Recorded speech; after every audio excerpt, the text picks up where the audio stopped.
Мы обяцали им, что ніколи не забудем. Мы обяцали себе, что будем памятать.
Зберагчы сябе як народ, як нацыю. За якім лідарам ісці? Калі вы яго такім лічыце, калі ласка, гэта называецца дэмакратычны падыход. Ці можна крытыкаваць уладу? Неабходна, таму што і там, не паверыце, людзі, якія могуць памыляцца у сілу абставін розных. Таму можна крытыкаваць, можна. Ці можна баяцца? Можна. Што з гэтым рабіць? Працаваць з сабой і верыць у тое, што ад цябе залежыць будучыня тваіх дзяцей. І вось калі ты будзеш ствараць гэту будучыню для сваіх дзяцей лепшай, гэта будзе самай прыгожай і якаснай краінай на свеце. Проста бойцеся так, што сидзіце дома і не высоўвайце свой нос. Дзякуй, жыве Беларусь.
Славной кольки нас ужо ў магіле у смерці ашуканай. Да і колькі маскалямі будзем з вами паганяцца, ці нарэшце мужикамі без абразы называцца.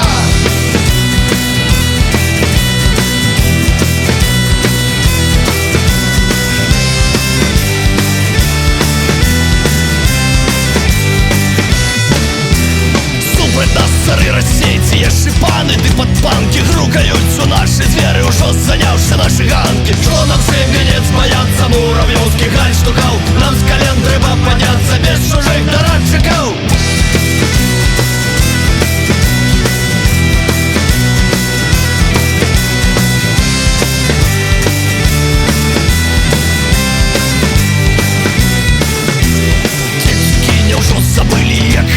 Волі славной колькі нас ужо ў магіле у смерці ашукана. Ёсць жа коцы, ёсць сякеры, ёсць гаспадар з падвіллі. Всем разам казінеры, з вами шлях у нас адзіны.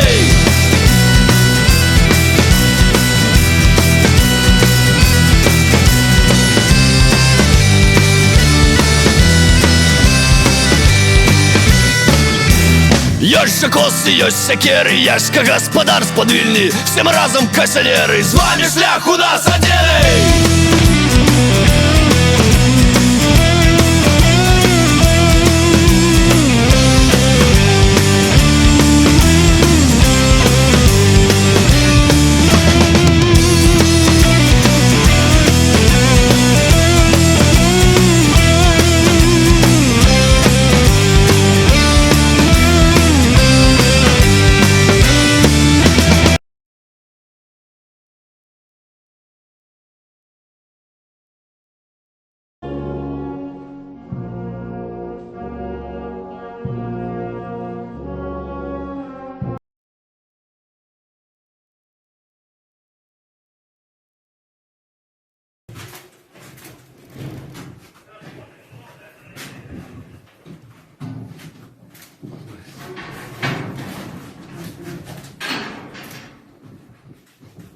Нормальный рабочий процесс. Каждый раз гостили. Ніякого суда не було. Сука, Білорусь буде вольною. Вірить можна. Вірить наш можна. Вірить можна. Вірить наш можна. Вірить можна.